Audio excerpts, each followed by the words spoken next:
Miss Marple's Stained Apron. The cook served more than supper. Chapter 1. The Sizzling Invitation. The scent of rosemary and thyme clung to Miss Marple's kitchen, a cosy nook in the heart of St. Mary's Vale. Pots bubbled gently on the stove, and a loaf of sourdough cooled on the counter, its crust crackling like a whispered secret. At 62, Miss Marple was the village's culinary oracle, her suppers legendary, her recipes guarded like state secrets. But her hands, deft as they were with a whisk, trembled slightly as she unfolded the letter that had arrived at dawn. The envelope was heavy, embossed with the crest of Hawthorne Manor. A thorn-wrapped rose, sharp and proud. The invitation inside was penned in elegant script, requesting her services as a cook for a grand supper tomorrow night. Lord Reginald Hawthorne, the manor's reclusive master, promised a generous fee and a guest list of notable distinction. Yet it was the final line, scrawled in a different hand, that made her breath catch. "Bring your sharpest knife." Miss Marple set the letter down, her gaze drifting to the apron hanging on a hook by the door. It was a faded thing, once crisp white, now softened by years of flour-dusted embraces and simmering sauces.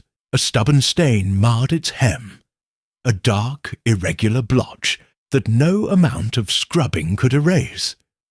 She hadn't worn it in months, not since the last time a memory had clawed its way to the surface. The stain seemed to pulse under her stare, as if it knew the invitation was no ordinary summons. She crossed the kitchen, her sensible shoes clicking on the flagstones, and lifted the apron.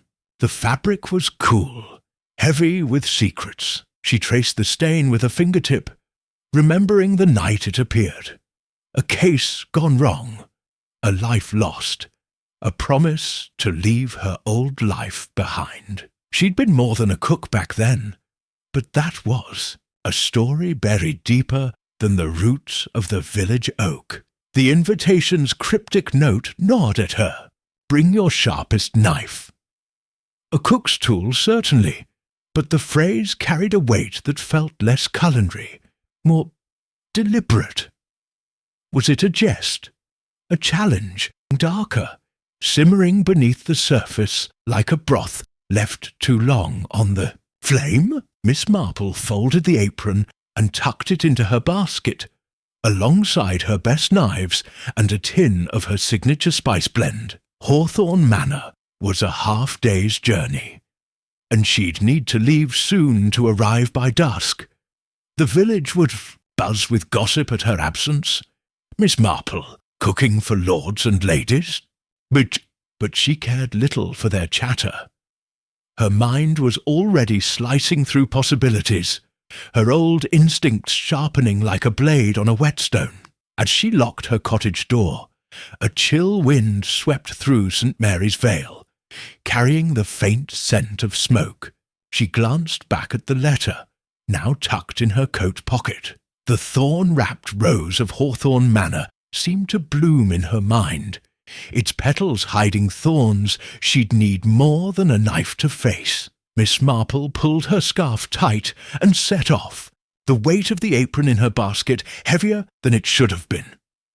Whatever awaited her at the manor, she sensed it would serve more than supper. Chapter 2. A Recipe for Suspicion. Hawthorne Manor loomed against the twilight, its stone facade draped in ivy like a widow's veil. Miss Marple stepped from the carriage, her basket heavy with knives, spices, and the worn apron that seemed to hum with secrets. The manor's windows glowed, but the air carried a sharpness, as if the thorns of the crest adorned the very breeze. Butler, stiff as a starched napkin, ushered her through the grand foyer to the kitchen. A cavernous space of gleaming copper pots, and a hearth large enough to roast an ox. Miss Marple's eyes scanned the room, noting the unfamiliar herbs on the counter, and a faint, acrid scent lingering beneath the aroma of her own preparations. She tied on her apron, the stain at its hem catching the firelight like a whispered warning. The supper was to be a feast. Roasted pheasant with juniper glaze, root vegetable gratin, and her signature lavender honey tarts. As she worked, the butler introduced the guests who would dine tonight. Lord Reginald Hawthorne, the manor's master, was a barrel-chested man with a laugh too loud for his calculating eyes. His niece, Miss Clara Vane, fidgeted with her pearls, her gaze darting like a cornered hare. Mr. Felix Drake, a journalist with ink-stained fingers, scribbled notes even as he bowed. The others, a dour merchant, a retired colonel, and a widow draped in black, carried their own airs of unease, as if the manor's walls pressed secrets into their skin.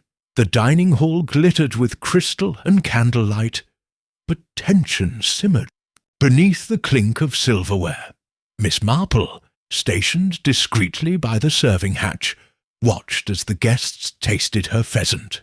Lord Reginald praised the glaze, but Mr. Drake paused mid-bite, his face contorting. He coughed, clutching his throat, and spat out a mouthful, gasping, "What is this?" The room froze. Clara's fork clattered to her plate.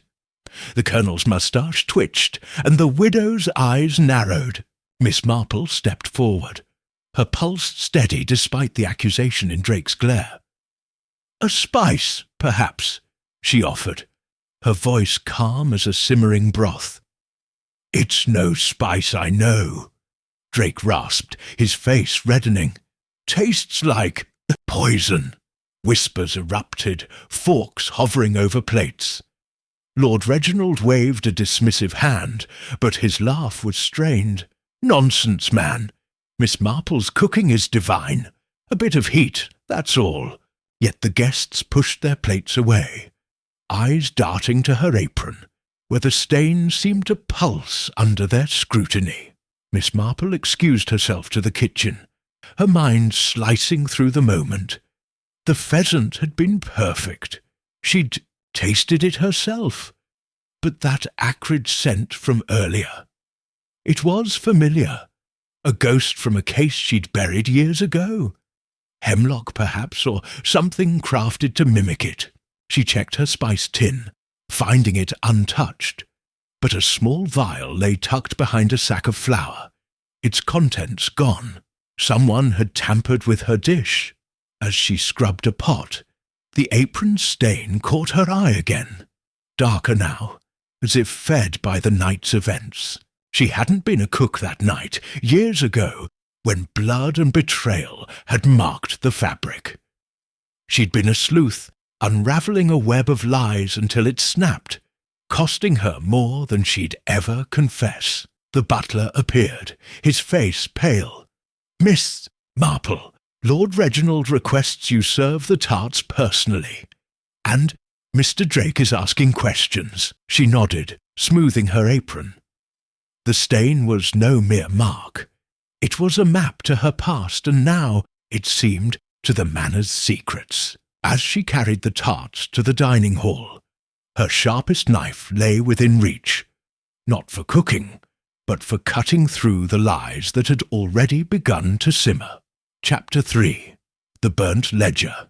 The kitchen of Hawthorne Manor was silent save for the soft hiss of the dying fire. Supper had ended in a flurry of unease, with Mr. Drake's accusation of poison lingering like a bitter aftertaste. Miss Marple lingered in the kitchen, her hands busy scrubbing pans, her mind slicing through the evening's events.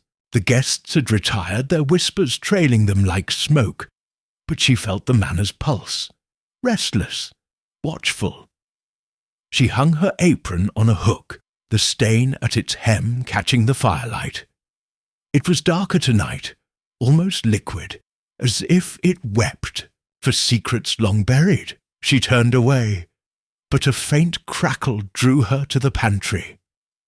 The door was ajar, a sliver of shadow beckoning. Inside, the air was thick with the scent of flour and something sharper. Char, on a low shelf, tucked behind a sack of barley, lay a small blackened book, its edges curled like overbaked pastry. Miss Marple knelt, her fingers brushing the scorched leather. It was a ledger, its pages brittle but legible.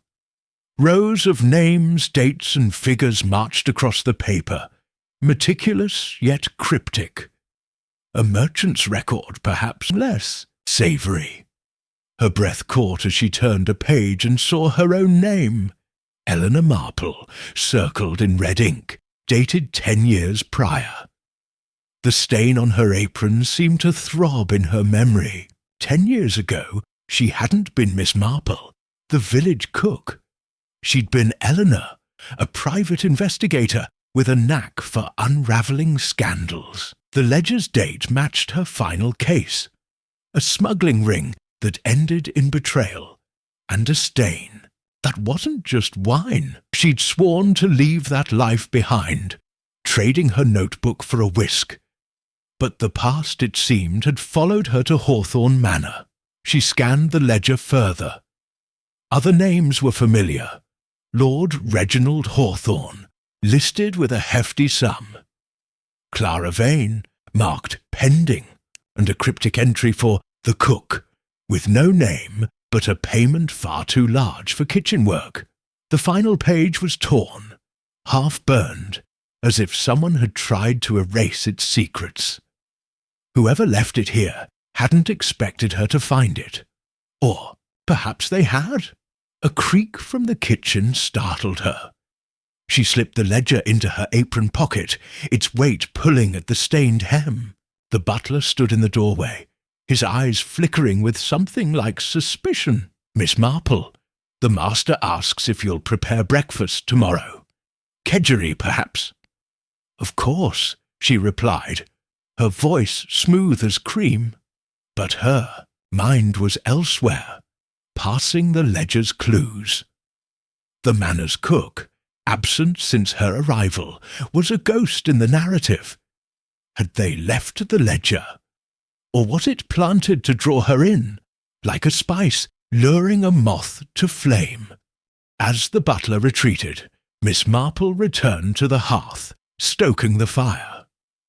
The apron hung nearby, its stain a silent witness. She thought of the vial from earlier, the tampered pheasant, and now this ledger, each a thread in a tapestry she'd once vowed never to weave again.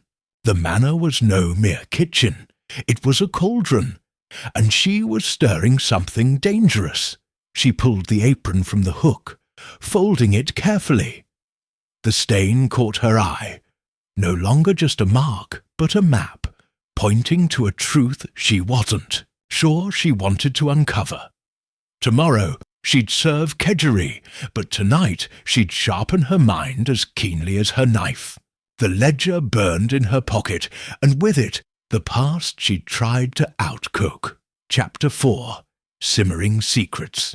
The moon hung low over Hawthorne Manor, casting silver threads across the herb garden where Miss Marple stood, her breath misting in the midnight chill. The kitchen's warmth was a memory now, replaced by the sharp tang of rosemary and the earthy musk of damp soil. She'd slipped out after the household retired, driven by a restless need to clear her mind, or perhaps to chase. The ghost stirred by the burnt ledger, still tucked in her apron pocket. The stained apron itself was folded in her basket, its dark blotch a silent companion she couldn't leave behind. The garden was a labyrinth of neatly trimmed hedges and raised beds, each brimming with culinary treasures, sage, thyme, and tarragon, their leaves glinting like secrets under the moonlight. Miss Marple paused by a patch of parsley, her fingers brushing the feathery fronds. Parsley, she mused, was a garnish for plates and poisons alike, masking bitter truths. The thought wasn't idle. Mr. Drake's accusation of poison at supper still lingered, and the empty vial she'd found in the pantry hinted at a hand more sinister than careless. Her musings were cut short by a rustle behind the lavender bed. She froze, her hand slipping to the small paring knife in her coat pocket. Not her sharpest blade, but sharp enough. "Who's there?" she called, her voice low but firm, a cook commanding her kitchen. A figure emerged, stooped and weathered, clutching a trowel like a talisman. It was the groundskeeper, an old man named Amos, whose face was as creased as the manor's ancient oaks. His eyes, sharp despite the hour, met hers with a glint of recognition that made her stomach tighten. "Miss Marple," he said, his voice gravelly. "Or should I say, Miss Eleanor? Ain't seen you since the old days, poking into troubles that weren't yours to stir." The name Eleanor hit her like a splash of scalding broth. She hadn't been Eleanor in a decade, not since she'd hung up her investigator's hat and donned an apron to escape the wreckage of her last case. "You're mistaken," she said, her tone crisp as a fresh apple. "I'm just a cook." Amos chuckled, a dry sound like leaves underfoot. "Cook? Aye, but that apron of yours tells a different tale. Seen it before, stained and all back, when you were sniffing out smugglers in Dover. You didn't just serve supper then, did you?" Miss Marple's grip on the knife tightened, though she kept her face serene. The apron stain, a relic of that Dover case, was no secret to those who'd known her then. A partner lost, a trap sprung, and a mark that wasn't just blood, but shame. "You've a sharp memory for an old gardener," she said. "What else do you recall?" Amos knelt, digging at the soil with his trowel, though his eyes never left her. "Enough to know this manor ain't what it seems. The cook before you, gone, quick as a snuffed candle. Left behind whispers of deals in the dark, same kind you used to unravel. That ledger you found, it's part of the same stew." Nurshirwan's pulse quickened. He knew about the ledger. How? She hadn't spoken of it, not even to the butler. "You've been watching me," she said. "Not a question. Watching everyone," Amos replied, tossing a clod of earth aside. "Lord Reginald's got his gold, but it's dirty. Miss Clara's scared of more than her shadow. And that journalist Drake, he's digging like you used to. But you—" He pointed the trowel at her. "You're the one they didn't expect." "They?"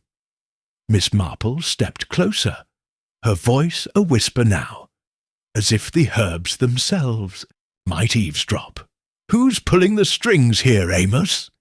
He hesitated, glancing at the manor's darkened windows. A shadow flickered in one, brief, but enough to make him lower his voice. "Find the cook's old quarters behind the scullery. There's a lockbox, maybe answers. But tread light, Miss Eleanor. Some stains don't wash out." Before she could press him, Amos shuffled off into the shadows, his trowel glinting like a warning. Miss Marple stood alone, the garden scents now heavy with menace. The ledger in her pocket felt heavier, its cryptic entries. Her name, Lord Reginald's, the cook. A recipe for something far deadlier than supper. She glanced at her basket, where the apron lay folded. The stain, Amos had said, told a tale. It did. A tale of betrayal, of a partner who'd trusted her and paid the price. She'd come to Hawthorne Manor as a cook, but the manor, like her apron, was steeped in secrets that refused to stay buried. As she turned back toward the kitchen, a faint creak came from the manor's rear door. Someone was awake, watching. Miss Marple slipped the paring knife back into her pocket, her mind as sharp as its blade. The herb garden had yielded more than parsley tonight. It had stirred a pot she'd sworn never to touch again. Chapter 5. The Bitter Broth. The dawn crept into Dinch. Hawthorne Manor, like a reluctant guest, its pale light filtering through the kitchen's high windows. Miss Marple stood at the stove, stirring a pot of porridge for the household's breakfast, her movements precise despite the sleepless night. The burnt ledger, now hidden in her room, weighed on her mind, its cryptic entries. Her name, Lord Reginald's, the cook, simmering alongside Amos's warning about the previous cook's lockbox. Her apron hung on its hook, the stain at its hem a dark eye, watching her every move. The kitchen was her domain, a sanctuary of order amid the manor's chaos, but the events of last night's supper, Mr. Drake's accusation of poison, the vial in the pantry, had cracked that sanctuary like an eggshell. She'd barely slept, her old investigator's instincts clawing through the haze of her cook's facade. The apron stain, a relic of her last case, seemed to pulse with every new clue, as if it knew the manor's secrets were tied to her own. A scream shattered the morning's quiet, sharp and raw, echoing from the servants' quarters. Miss Marple set down her spoon and hurried toward the sound, her sensible shoes clicking on the flagstones. In the narrow corridor beyond the scullery, a cluster of maids huddled around a crumpled figure on the floor. It was Lily, a young maid, with a nervous smile, now pale and still, her eyes half open. Beside her lay a bowl, its contents spilled across the stone, a thin greenish broth that carried Miss Marple's signature rosemary scent. Miss Marple! The head housekeeper, Mrs. Grimsby, turned, her face a mask of accusation. "This is your broth, isn't it? Lily was fine last night, and now—" Her voice trembled, pointing to the bowl. "What have you done?" the maids whispered there, eyes darting to Miss Marple's apron, visible through the open kitchen door.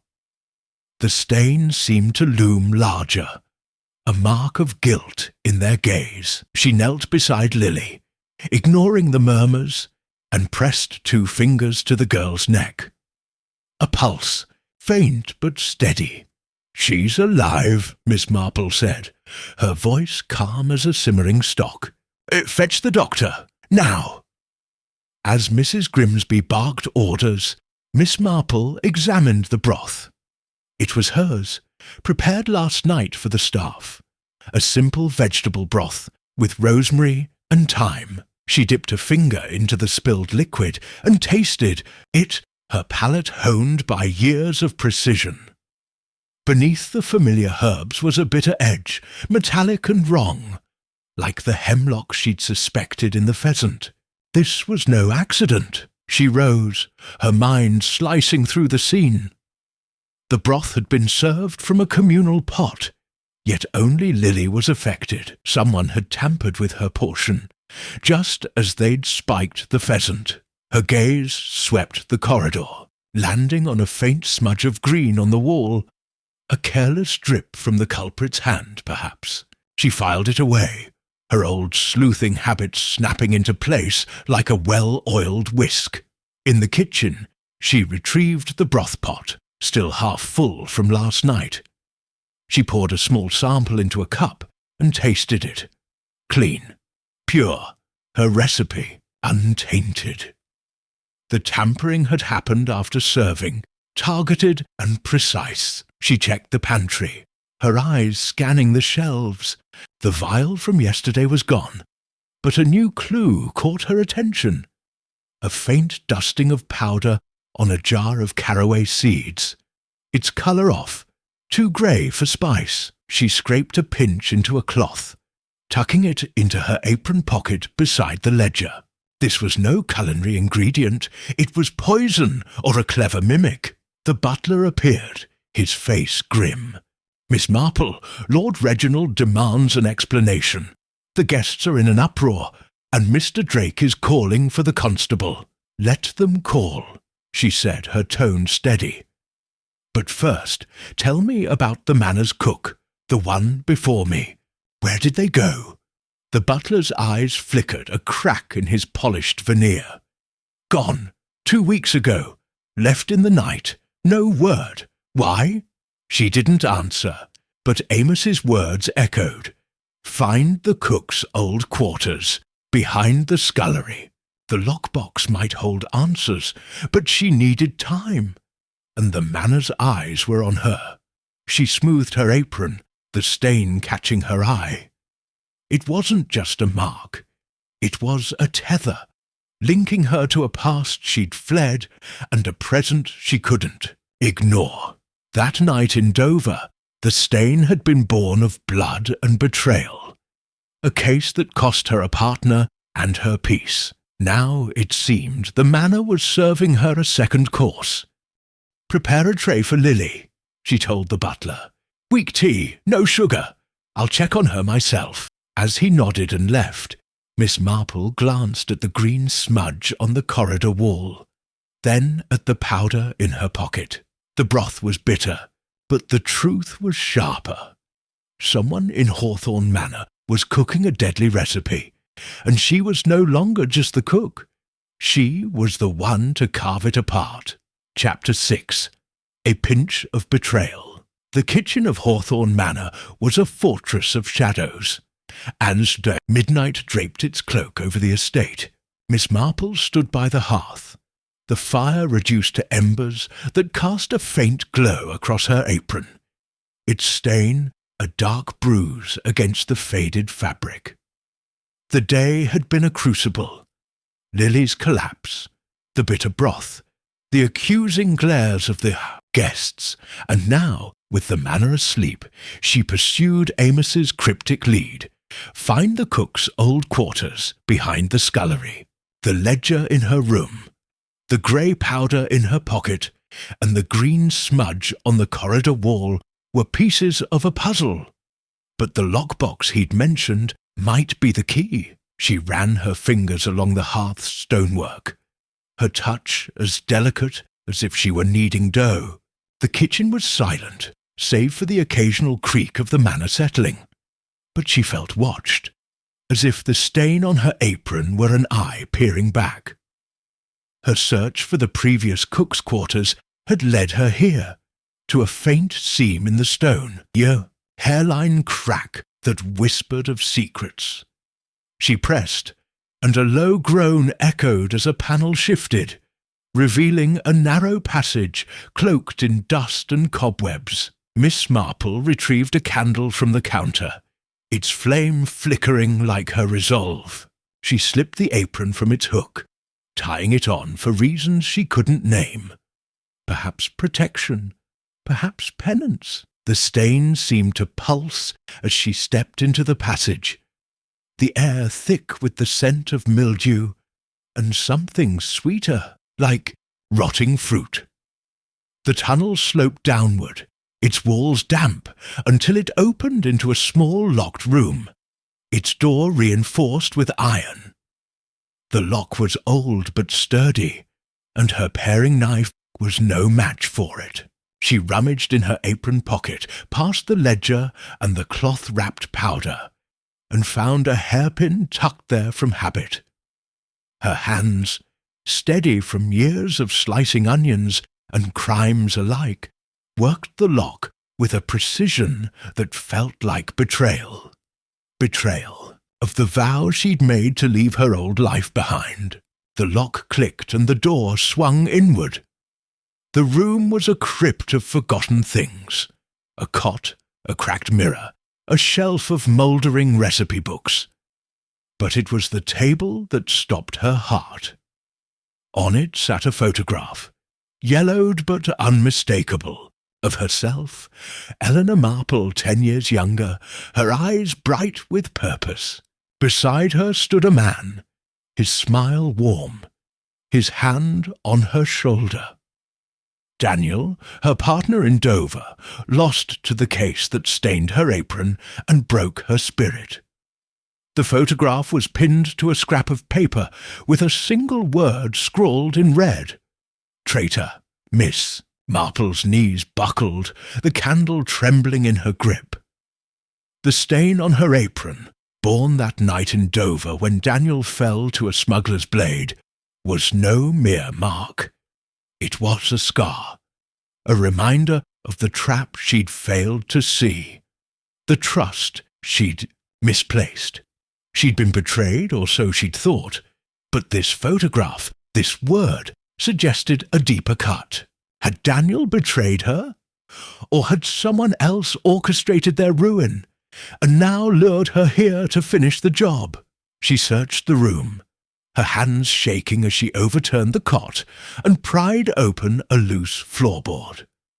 Beneath it lay a lockbox, just as Amos had promised, its surface etched with the same thorn-wrapped rose as the manor's crest. Inside, she found a bundle of letters, their ink faded but legible, addressed to the cook.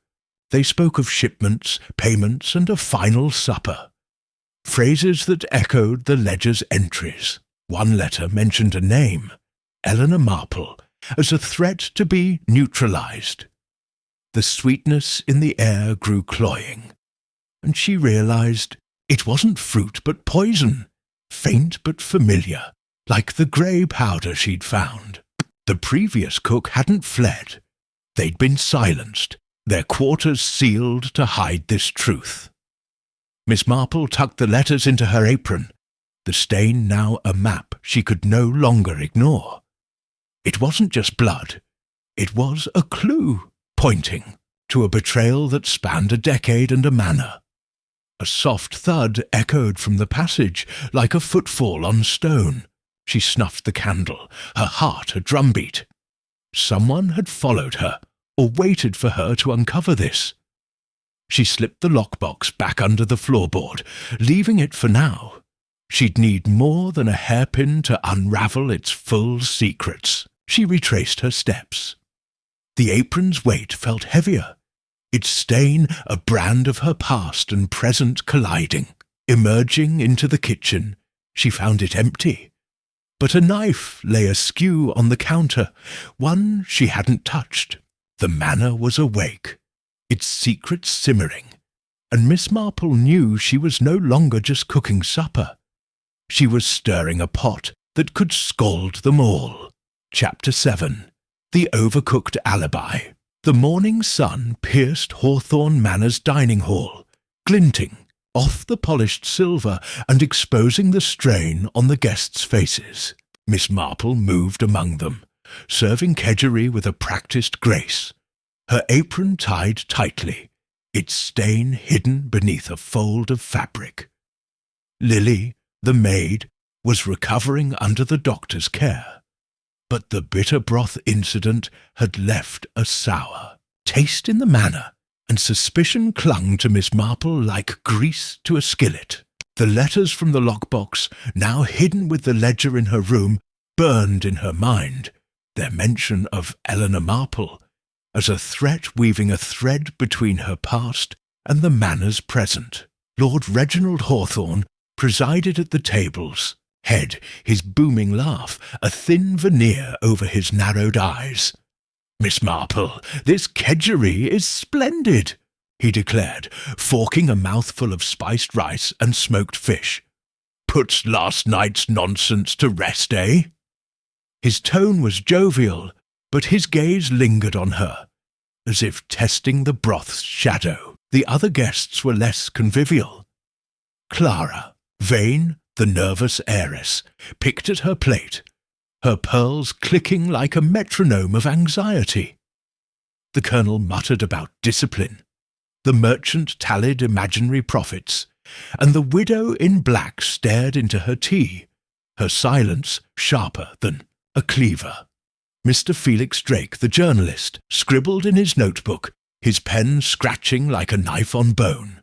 Miss Marple noted his glances, half curious, half accusing, wondering if he'd sniffed out her past as Eleanor, the investigator. As she cleared the plates, she turned the morning's task over in her mind. The guests' alibis for the time of Lily's collapse. The butler had gathered their statements, and Lord Reginald's was the most insistent. He'd been in his study, reviewing accounts from supper until dawn, yet something in his bluster, The way his eyes slid away when questioned tasted off, like a dish oversalted to hide a flaw. Miss Marple excused herself to the study under the pretence of delivering a tea tray. The room was a shrine to wealth, oak panelling, leather-bound books, and a fireplace still warm from recent use. She set the tray down, her eyes scanning for discrepancies. A ledger on the desk matched the manor's crest, but was pristine, unlike the burnt one in her possession. Her gaze fell to the hearth, where a pile of ashes caught the light. Kneeling, she sifted through them with a poker, her heart quickening as she uncovered a charred string. White, frayed, unmistakably from an apron like hers. The string was no accident. It was too deliberate, too conveniently placed, like a breadcrumb, in a recipe meant to mislead. Had Lord Reginald burned an apron to cover his tracks, or was this a plant to frame her? The stain on her own apron, tucked beneath her waistband, seemed to itch, a reminder of the Dover case where evidence had been manipulated to betray her. She pocketed the string, its singed edges rough against her fingers, and stood as the study door creaked open. Mr. Drake slipped inside, his notebook clutched like a shield. "Miss Marple," he said, his voice low. "Or is it Eleanor? I've been digging, and your name pops up in old case files. Smugglers, Dover, a dead partner. Care to comment?" Her pulse steadied, her cook's calm a mask for the sleuth within. "You've a vivid imagination, Mr. Drake," she said, pouring tea with a steady hand. "I'm just a cook. But since you're digging, where were you when Lily took ill?" Drake's smirk faltered. "In my room, writing, alone." His alibi was as flimsy as overcooked pastry, and he knew it. He leaned closer, his voice a whisper. "I saw Lord Reginald leave his study last night. Despite what he claims, he was near the scullery, carrying something, cloth maybe. Thought you should know." Miss Marple's mind sliced through his words. Drake could be an ally, feeding her clues, or a snake baiting her into a trap. The charred string in her pocket felt heavier, a clue that pointed to Lord Reginald, but crumbled under scrutiny. She recalled the letters from the lockbox, mentioning a final supper, and her name as a threat. Was Lord Reginald the mastermind, or a pawn in a larger recipe? "Thank you, Mr. Drake," she said, her tone neutral as unsalted butter. "Mind the tea, it's hot." As he left, she glanced at the hearth. The ashes a silent accusation. The manor's alibis were overcooked, each one crumbling under her touch, and the apron stain whispered of a truth she was only beginning to taste. She'd need to stir carefully. Hawthorne Manor was a pot ready to boil over, and she was no longer just serving breakfast. Chapter 8. Stirring the Past. The kitchen of Hawthorne Manor was a haven of quiet in the late afternoon, the hearth's embers casting a soft glow over the scrubbed counters. Miss Marple sat at the work table, a bowl of dough before her, her hands kneading rhythmically, as if to anchor her racing thoughts. The charred apron string, the lockbox letters, and Mr. Drake's whispered hint about Lord Reginald swirled in her mind like spices in a stew. Her apron lay folded beside her, its stain a dark knot that seemed to tighten with each new clue. The manor's secrets were simmering, but it was her own past, stirred by the photograph in the hidden room that threatened to boil over. She closed. Her eyes and the kitchen faded, replaced by the salty tang of Dover's docks 10 years ago. Eleanor Marple, not yet Miss Marple, stood in a shadowed warehouse, her coat dusted with sea mist, her notebook clutched like a talisman. She was 32, sharp-eyed and relentless, a private investigator known for unraveling scandals that others feared to touch. Beside her was Daniel, her partner of 5 years, his easy smile a counterpoint to her precision. They were closing in on a smuggling ring, opium and stolen jewels moving through Dover's underbelly, tied to a shadowy figure known only as the Thorn. The case had been their obsession, a puzzle of coded ledgers and midnight deals. That night, they'd followed a tip to the warehouse, expecting to catch the ring's courier. Eleanor's instincts, honed like a blade, had sensed a trap. But Daniel's trust in their informant, a dock worker with a nervous laugh, had overridden her caution. "We're close, Elle," he'd said, his hand brushing hers. "One last push." The memory shifted, jagged as a broken plate. The warehouse door had slammed shut, and shadows moved. Too many, too fast. Daniel had drawn his knife, but a blade flashed from the dark, catching him in the chest. Eleanor had lunged, her own knife slashing, but the smugglers were gone, leaving only blood and silence. She'd knelt beside Daniel, her apron, his gift embroidered with a sprig of rosemary, soaking up his blood as she tried to stem the wound. His final whisper, "Trust no one," had been a blade of its own, cutting deeper than steel. Dish in. Apron's stain was born that night, a mark of blood and wine spilled in her frantic escape. The case collapsed, the informant vanished, and Eleanor was left with questions and guilt. Had Daniel betrayed her, tipping off the smugglers? Or had she failed him, missing the signs? She'd fled Dover, vowing to bury Eleanor Marple and become Miss Marple, a cook whose only battles were with burnt sauces. The apron, unwashed, was her penance, its stain a reminder of the life she'd lost. The kitchen snapped back into focus as a lump of dough stuck to her fingers. Miss Marple blinked, her hands trembling. The photograph from the hidden room, her and Daniel, labelled traitor, had torn open that wound. The lockbox letters, mentioning her name as a threat, suggested the Dover case wasn't dead, but simmering. Here, in Hawthorne Manor, the Thorn, the smuggling ring's leader, had never been caught. Could Lord Reginald be connected, his ledger entries mirroring those from Dover? Or was the previous cook, now a ghost, the key? She rose, smoothing the apron's stain with a fingertip. It was no longer just a mark. It was a thread, linking her to the manor's poisoned broth, the burnt ledger, and the charred string.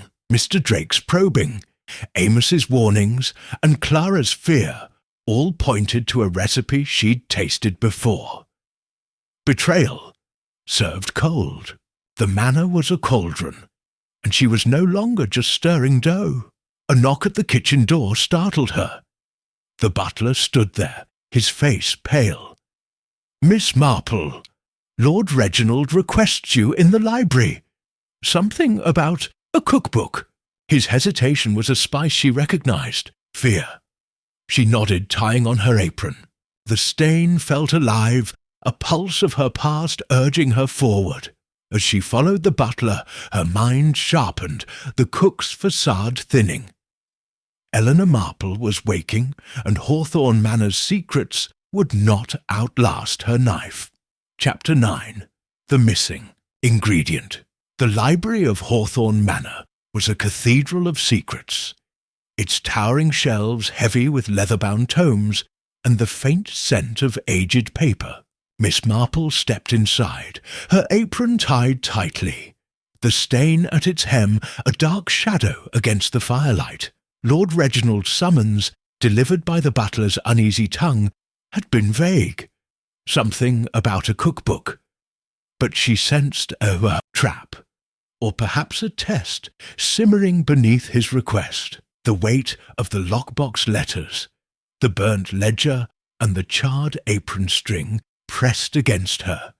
each clue a spice in a dish she was only beginning to taste. Lord Reginald stood by, a mahogany table, his broad frame dwarfing the delicate chair beside him. "Miss Marple," he boomed, his smile too wide, "you're a woman of many talents. I hear you've a knack for recipes. Care to examine this?"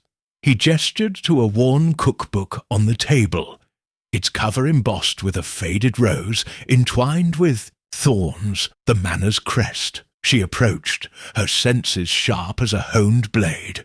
The library's silence was oppressive, broken only by the crackle of the fire and the distant tick of a clock. Clara Vane sat in a corner, her pearls clicking nervously, while Mr. Drake lounged by a window, his notebook open, his eyes glinting with predatory curiosity. The other guests were absent, but their presence lingered in the tension that clung to the room like damp flour. Miss Marple opened the cookbook, expecting quaint recipes for plum pudding or shepherd's pie. Instead, the pages were littered with handwritten notes in a tight angular script. Codes, not culinary instructions. Columns of numbers, cryptic abbreviations, and names danced across the margins. R.H., Reginald Hawthorne, C.V., Clara Vane, and chillingly, E.M., her own initials. One entry caught her eye. Final supper 12:05. Ensure E.M. neutralized. The date was tomorrow. Her pulse quickened, but her face remained a mask of mild interest, as if she were perusing a recipe for scones. The codes mirrored the burnt ledgers, entries and the lockbox letters, their language echoing the smuggling ring she'd chased in Dover a decade ago. Opium, jewels, or something darker. Hawthorne Manor was a hub, and the final supper was no mere meal, but a transaction, or, worse, a trap. The stain on her apron, born of that Dover betrayal, seemed to burn against her thigh, a reminder that she'd been marked before. "Fascinating," she murmured, turning a page to conceal her scrutiny. "An old family recipe book, my lord." Reginald's laugh was a rumble, but his eyes were cold. "Something like that. My late cook was fond of it. Thought you might appreciate its uniqueness." The mention of the previous cook sent a shiver through her. "Gone in the night," Amos had said, their quarters hiding a lockbox with letters that named her a threat. This cookbook was no heirloom. It was a ledger in disguise, and Lord Reginald's casual presentation felt like a dare. Did he know her past as Eleanor Marple? Or was he fishing, testing her reaction? She traced a coded line with her finger, her mind decoding as swiftly as she'd once cracked a rival's spice blend. The abbreviations, S for shipment, P for payment, matched the Dover case, and a recurring symbol, a thorn-wrapped rose, hinted at the elusive thorn she'd never caught. Her eyes flicked to Clara, whose nervous fidgeting had intensified, and to Drake, whose pen scratched faster now.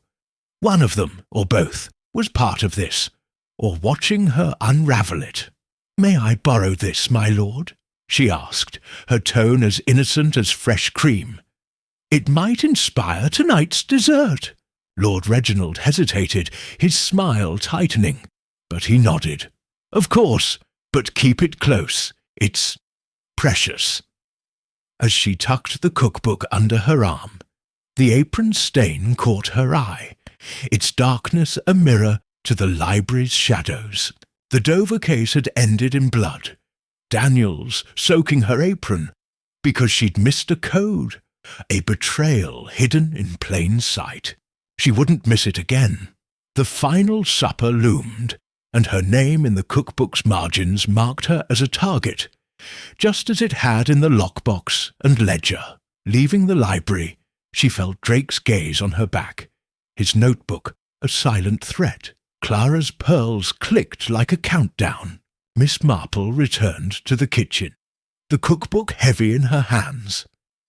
She set it beside her apron, the stain seeming to pulse in rhythm with her thoughts. The missing ingredient wasn't in the recipes. It was in the manor's heart. A truth she'd need to extract before tomorrow's supper turned deadly. Eleanor Marple, the sleuth, was fully awake now, and the kitchen was no longer her only battlefield. Chapter 10. A Garnish of Guilt.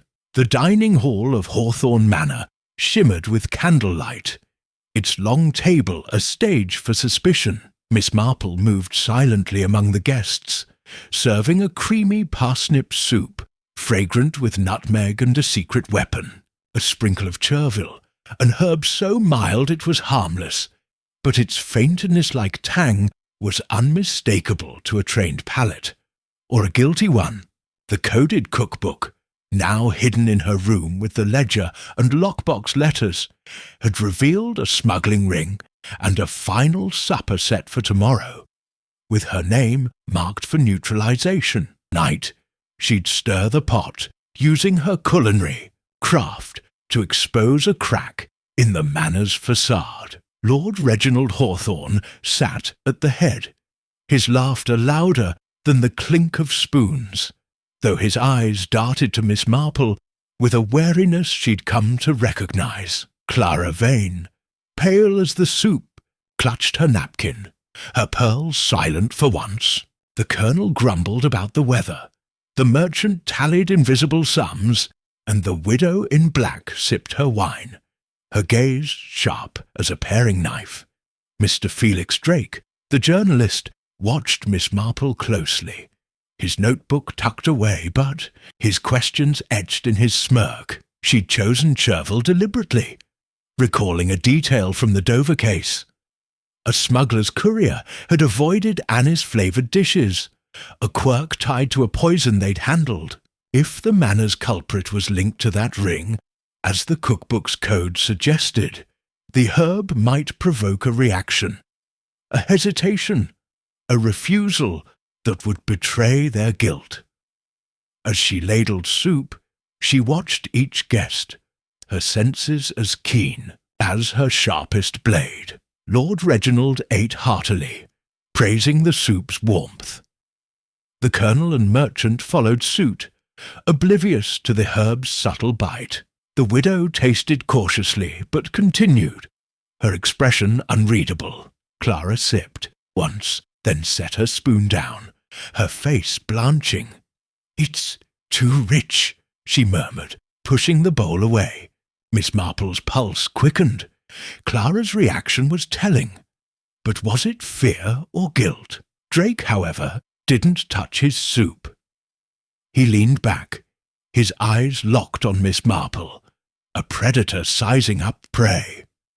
"An interesting choice, chervil," he said, his voice low but carrying. "Not a common herb. Reminds me of a case I read about. Dover, smugglers, a woman named Eleanor Marple. Know her?" The table stilled, spoons hovering. Lord Reginald's laugh faltered, and Clara's napkin twisted in her hands. Miss Marple met Drake's gaze, her cook's calm a shield for the sleuth within. "You've a taste for old stories, Mr. Drake," she said, refilling a water glass. "But I'm just a cook, and chervil's just a garnish." Drake's smirk widened. "A garnish that hides poison, perhaps, like that broth or the pheasant. I've been watching you, Eleanor. You're no more a cook than I'm a lord." He leaned closer, his voice a hiss. "I know about Dover, the dead partner, the stained apron you wear like a badge. What's your game here?" The stain on her apron, hidden beneath a fold, seemed to burn against her. The Dover case, Daniel's blood, the betrayal, the thorns, escape had followed her here, and Drake's words were a knife twisting in that wound. Was he an ally, exposing her to flush out the real culprit, or a player in the manor's deadly recipe? Before she could respond, A scream tore through the hall, shrill and raw, from the direction of the servants' quarters. The guests froze, then erupted in chaos. Lord Reginald stood, barking for the butler. Clara gasped, her napkin falling to the floor. Miss Marple slipped from the table, her apron brushing the chair, and hurried toward the sound, Drake's accusation echoing in her ears. The corridor was dim, the scream's echo fading, but a maid stood trembling by the scullery door, pointing to a spilled tray of dishes. "It was Lily," the maid stammered. She woke, tried to walk, then screamed and fell again. "There's something in her room." Miss Marple's mind raced. Lily, recovering from the poisoned broth, was a loose end in the Manor's plot.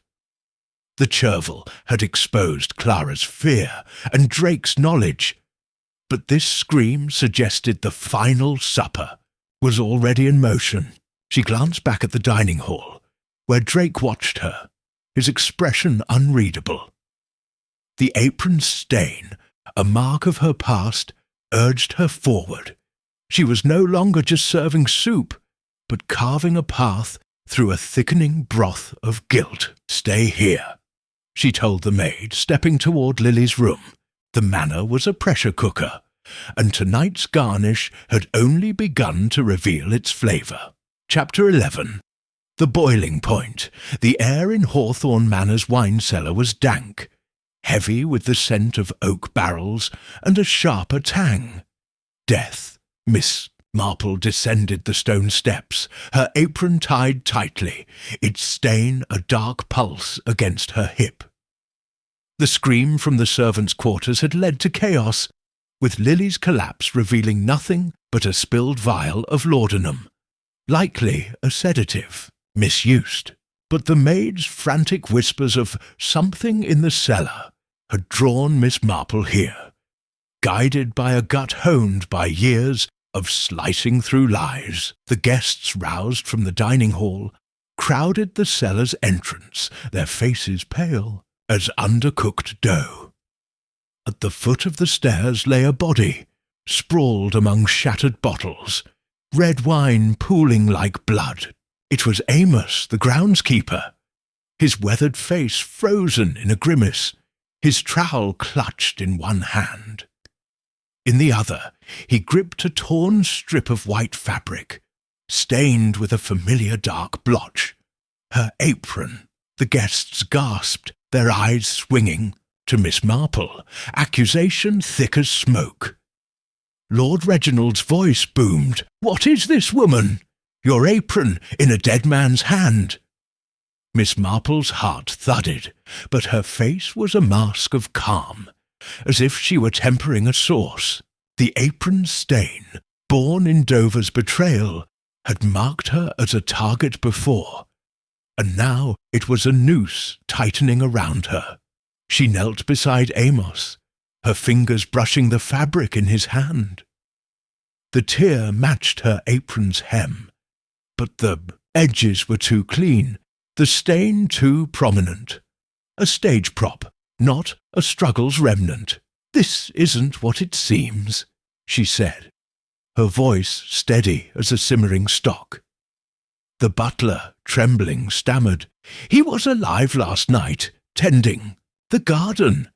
"How?" Miss Marple's eyes scanned the scene, her investigator's instincts slicing through the chaos.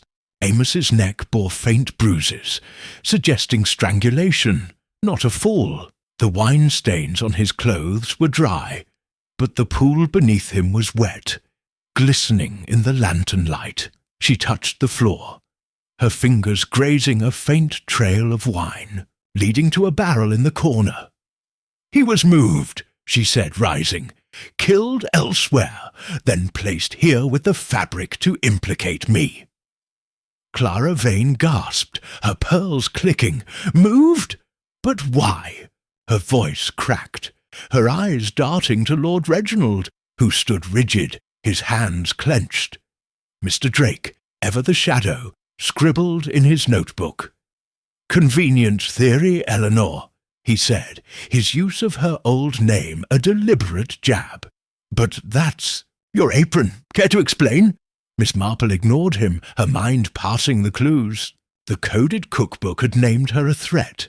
The lockbox letters echoed the Dover smuggling ring, and Amos had known too much, hinting at the previous cook's fate.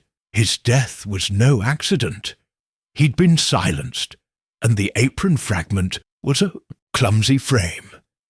She recalled the Chervils' effect at dinner, Clara's refusal, Drake's avoidance. One of them, or someone higher, was tying up loose ends before the final supper tomorrow. She turned to the barrel, its base scuffed as if dragged. A faint smudge of grey powder, the same she'd found in the pantry, dusted its rim. "This barrel was moved to hide the true scene," she said, pointing. "And this powder, it's the same used in the broth that felled Lily. Not a spice, but a poison, likely aconite." The widow in black spoke, her voice low. "Aconite? You seem awfully familiar with poisons, Miss Marple." "A cook knows her ingredients," she replied, her tone sharp as a cleaver. "And a sleuth knows a setup. Amos was killed to silence him, and this fabric is a lie." She held up her apron, the stain stark in the lantern's glow. "This mark is mine, from a past I buried. Someone here knows that past and used it." The guests shifted, their alibis crumbling like overbaked bread. Lord Reginald's face reddened, but he said nothing. Drake's pen paused, his eyes narrowing. Clara's hands trembled, and the Colonel muttered about order. Miss Marple felt the manor's pulse quicken, a pot at its boiling point. The apron stain, once a scar of guilt, was now her shield, its truth a weapon against the lies. "Search the manor," she said to the butler. "Find where Amos was really killed, and guard Lily. She's not safe." As the guests dispersed, whispering, Miss Marple pocketed the torn fabric, its stain a twin to her own. The killer was among them, and the final supper was no longer a code, it was a deadline.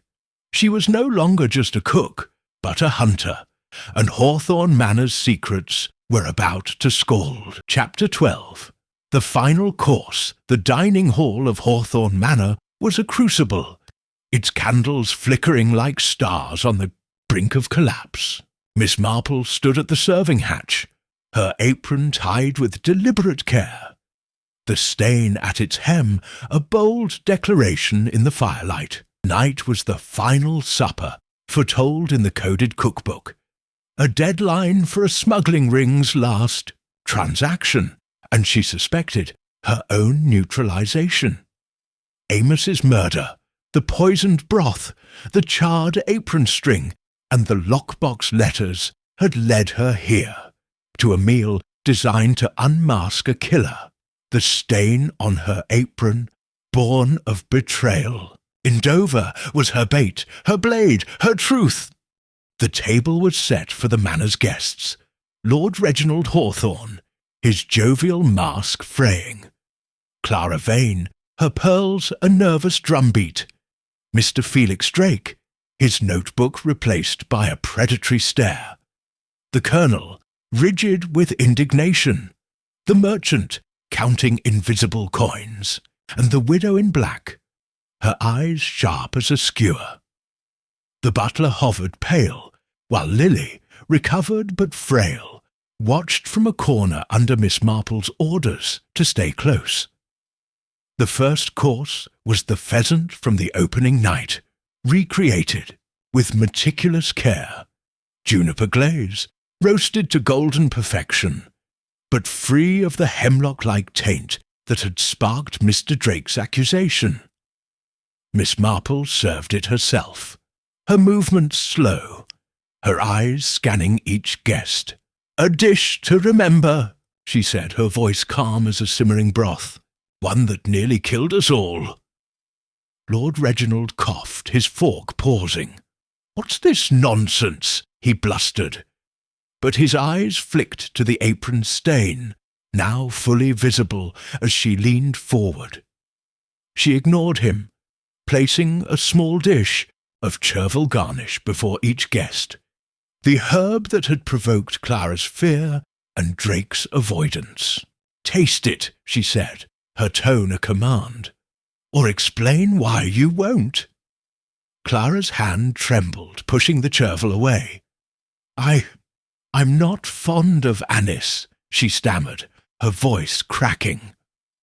Drake stared at his portion, his jaw tight, then ate a pinch, his face impassive. The widow sniffed hers, unmoved, while the others complied grudgingly. Miss Marple noted each reaction, her mind slicing through their facades. The main course followed, a vegetable gratin, rich with cream and thyme, but laced with a harmless bitter extract. Quassia, mimicking the aconite found in the broth and Amos's cellar. As the guests ate, she spoke, her voice cutting through the clatter of cutlery. "This manor is a hub for smuggling. Opium, jewels, secrets. The ledger, the cookbook, the letters all point to it. Amos knew, and he died for it. The previous cook vanished for the same reason, and this apron." She touched the stain, its darkness a beacon. "Ties it to a case I worked in Dover, where my partner died, betrayed." The room stilled, the air thick as a reduction sauce. Drake leaned forward, his voice low. "You're Eleanor Marple, the sleuth. I knew it. But who's the Thorn?" The name, the Thorn, the Dover Ring's elusive leader, hung like a storm cloud. Miss Marple's gaze swept the table, landing on Clara, whose face was ashen. "The Thorn is here," she said. "And they planted this—" She held up the torn apron fragment from Amos's hand. "To frame me. But the stain tells the truth. It's not just blood. It's wine from a bottle smashed in Dover when I escaped. Only the Thorn would know that." Clara stood, her chair scraping, her pearls snapping and scattering like seeds. "Stop this!" she cried. I can't—" Her words choked off as she clutched her throat, her reaction to the quassia extract betraying her. Miss Marple stepped closer, her apron a banner. "You refused the chervil, Clara. You knew the broth was poisoned. You were in the scullery when Lily fell, and you moved Amos's body to the cellar, leaving my aprons. Torn piece. You're the Thorn's courier, or the Thorn herself." Clara's eyes widened, but before she could speak, Lord Reginald roared, "Enough! She's my niece!" Yet his hands shook, and Miss Marple saw the truth in his fear. "You're complicit, my lord," she said. "The ledger names you, but Clara's the mastermind. She used your manor, your name, to run the ring, just as she did in Dover." Drake's voice cut in, sharp. "Proof, Eleanor." But his hand was in his pocket, and Miss Marple caught a glint. A knife, or something worse. She didn't flinch. The cookbook's codes, the letters, Amos's bruises, they all point to Clara. She betrayed my partner in Dover, and now she's tying up loose ends before the final shipment tomorrow. She turned to Clara, her voice a blade. "The stain on my apron is your signature, Clara. You can't wash it away." Clara lunged, a vial of grey powder, aconite in her hand. But Miss Marple was faster, her paring knife flashing to knock it away. The butler and Lily restrained Clara as she screamed, her confession spilling like spilled wine. She was the Thorn, using the manor to smuggle opium, eliminating threats like Amos and the previous cook, and framing Miss Marple to cover her tracks. The guests sat stunned, the gratin cooling untouched. Miss Marple smoothed her apron, the stain no longer a burden, but a triumph.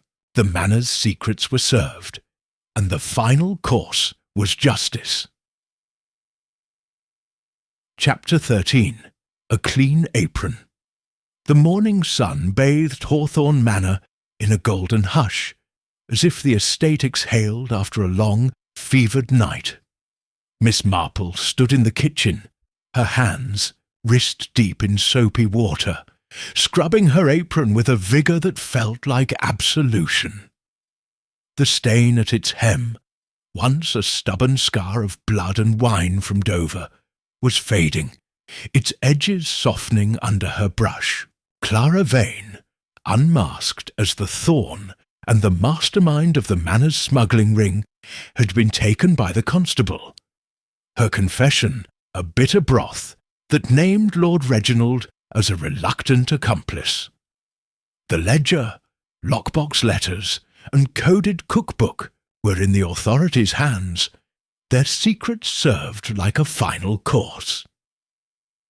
The kitchen, once a battlefield of suspicion, was now a sanctuary again. Pots gleamed, herbs hung in neat bundles, and the hearth's embers whispered of peace. Miss Marple paused, rinsing the apron and holding it to the light. The stain was faint now, a ghost of the betrayal that had haunted her. Daniel's death, her failure in Dover, the weight of Eleanor Marple's past, last night exposing Clara, had been more than justice. It had been a reckoning, a chance to reclaim the sleuth she'd buried beneath a cook's apron. She thought of the final supper, the chervil and quassia that had cracked Clara's facade, the torn apron fragment that had nearly framed her. Each clue, the poisoned broth, Amos's murder, the grey aconite powder, had been a thread in a tapestry she'd woven with her knife and her nerve. Mr. Drake, revealed as a journalist chasing the smuggling story, had apologised, his notebook now filled with her triumph rather than her secrets. Lily, fully recovered, had thanked her with a shy smile, and even the widow in black had nodded, her silence a grudging respect. Lord Reginald, stripped of his bluster, faced ruin, his manner tainted by Clara's schemes. The other guests, the colonel, the merchant, had departed, their alibis irrelevant in the face of truth. Miss Marple's name, once marked as a threat in the cookbook's codes, was clear, but the victory was bittersweet. The Thorn was caught, but Daniel's loss lingered, a flavour no recipe could mask. She hung the apron to dry, its fabric lighter, as if the manor's secrets had lifted with the stain. The kitchen door creaked, and the butler appeared, holding a letter. "For you, Miss Marple," he said, his face softer now, free of the manor's tension. "Delivered this morning." The envelope bore no crest, only her name in a neat, unfamiliar hand. She opened it, her pulse quickening.